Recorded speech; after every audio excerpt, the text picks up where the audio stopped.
Michael from MyRod.com. Now, if you've watched our videos, you know that my son and I specialize in really choice examples of classic cars.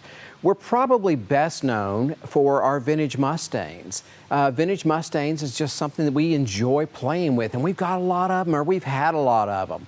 So now there's a difference in these cars. Now, Ford made literally thousands and thousands into the millions of Mustangs, but there's a real difference in these cars. So what makes a Mustang a choice Mustang? Again, we're talking about vintage Mustangs. Well, all right, in my opinion, we'll talk about the actually six, I've got to add a sixth one, the 6 attributes that make a Mustang a choice Mustang. So what are those 6 attributes that separate one Mustang from all the other Mustangs? Okay, so let's just generate our list real quick on what these 6 items are. Okay, to start with, condition. Condition's probably always number 1 in everybody's list, and it actually should be. The second is options. Options is critical, and sometimes just one option can make a huge difference and be the difference in one Mustang from all other Mustangs and impact value significantly. Okay, in the case of Mustangs, you have to add model. What model is it? Fastback, coupe, or convertible? That's not typical for when you look at all other cars, but with Mustang, you have to look at which model it is because it does definitely make a difference. Okay, originality.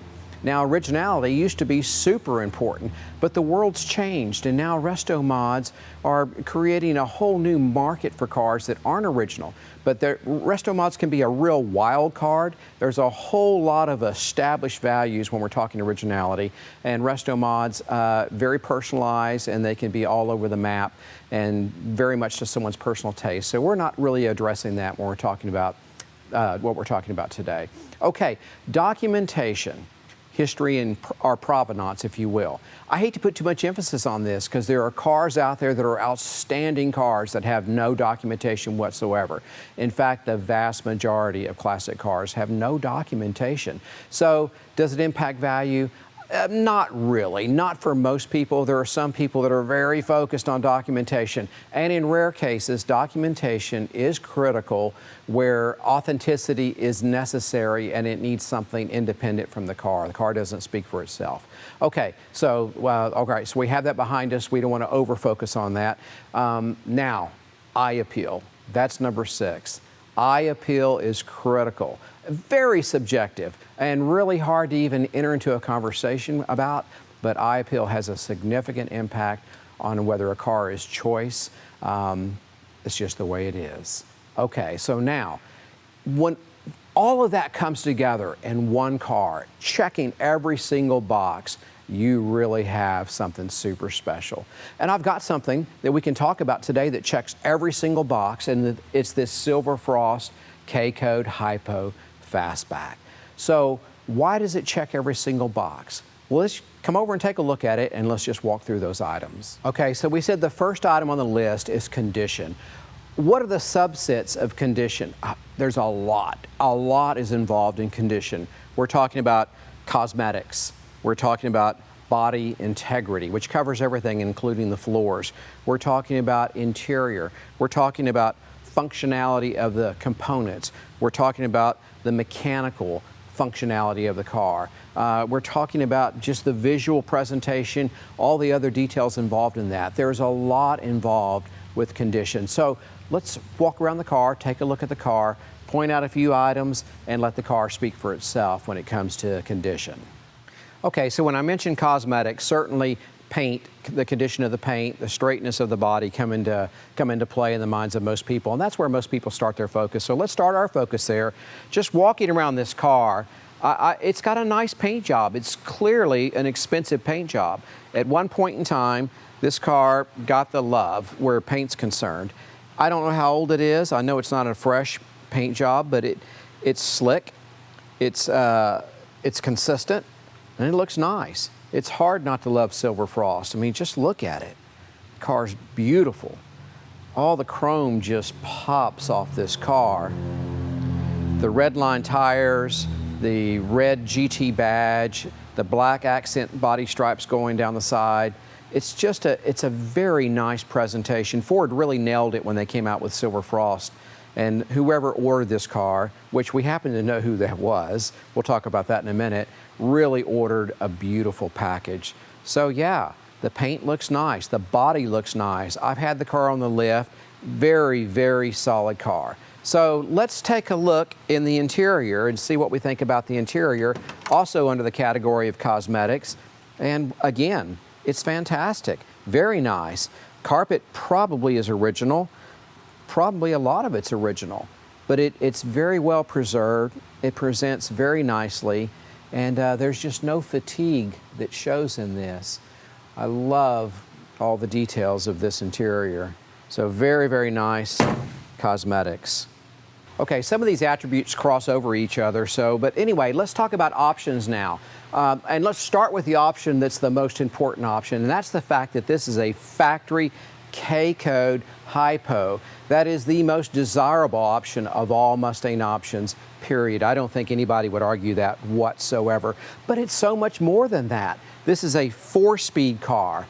This is a pony interior car. It's got the rally pack, it's got style steel wheels and red line tires. All of that is independent of the K-code package. So those are additional options, but then it's got the grand option of all.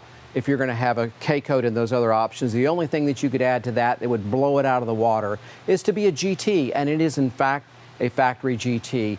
A GT has a boatload of its own options. So this car, where options are concerned, could hardly be better. Take a look at this engine bay. Okay, number 3, model. Because it's a Mustang, we have to talk about what model it is. And of course, it's a fastback. Now, generally speaking, when all things are otherwise equal, the fastback is always the more valuable, more sought after car. It's the lowest production number car as well. So model does matter, and here we have a fastback. So number 4 is originality, and originality is very important, especially when it comes to a car like this that happens to be a HiPo K-code. So is it original?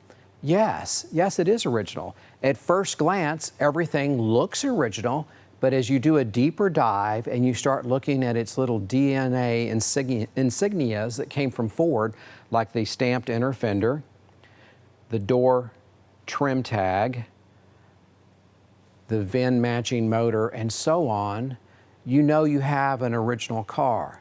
Now, let's focus on this door trim tag for just a second.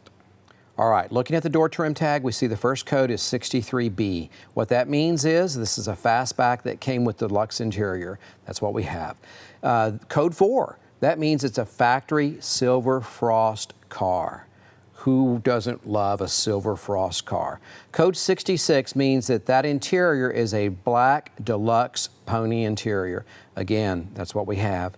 01K, well, that's the build date, and this is an early car built in early October of 1965. Code 53, that's the DSO, District Sales Office, where this car was delivered new, and that was to Kansas City. And we have that documented for other reasons as well, but that's on the sticker or the trim tag, and we know that to be correct. Okay, code 5, that means it was a 4-speed. Code 5 again, that means it was a 3.50 rear gear. Okay, now that's the car speaking for itself, but we have external documentation, and better than that, living documentation. What do I mean by living documentation? Well, that's the rest of the story where this car is concerned, and that's the best part of the story. Okay, item number 5, documentation, history, or provenance, whichever word you prefer. Well, this car has got it. And it's got living history, which I mentioned a minute ago, that probably no other 66 K-code fastback GT on the planet would have. Maybe there is. I guess possibly likely there is. I would be surprised though. Well, what is it?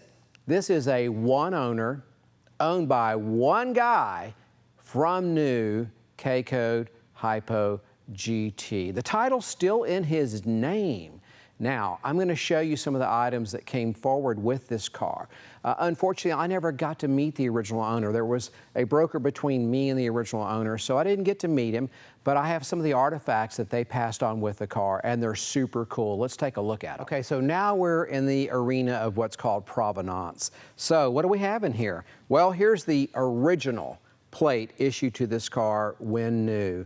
The owner kept it from new. I think that's super cool, and it's going to get passed along with the car. Here is the original dealer. Cheryl Minter in Kansas City sold this car brand new to the fellow who is on the title of this car. That is super cool, and it's still with the car.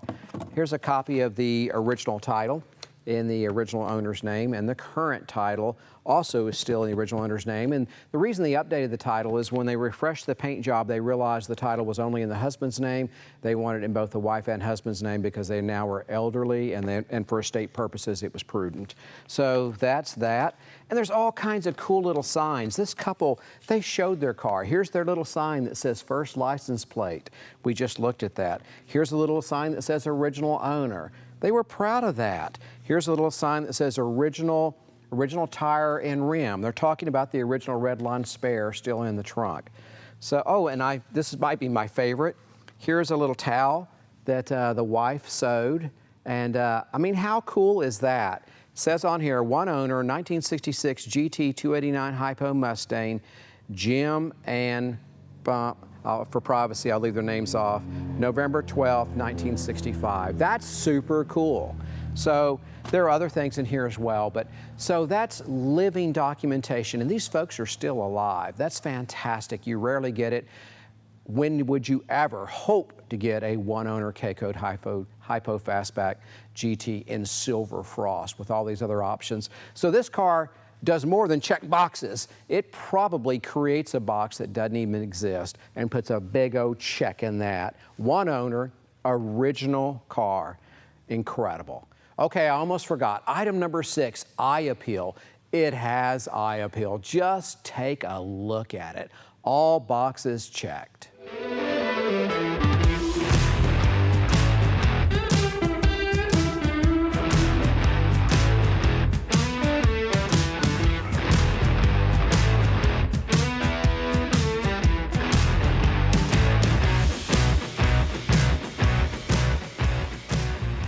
Well, I hope you guys enjoyed this video. Remember to check, like, and subscribe. My son and I are treasure hunters. This is a treasure. Who would argue that?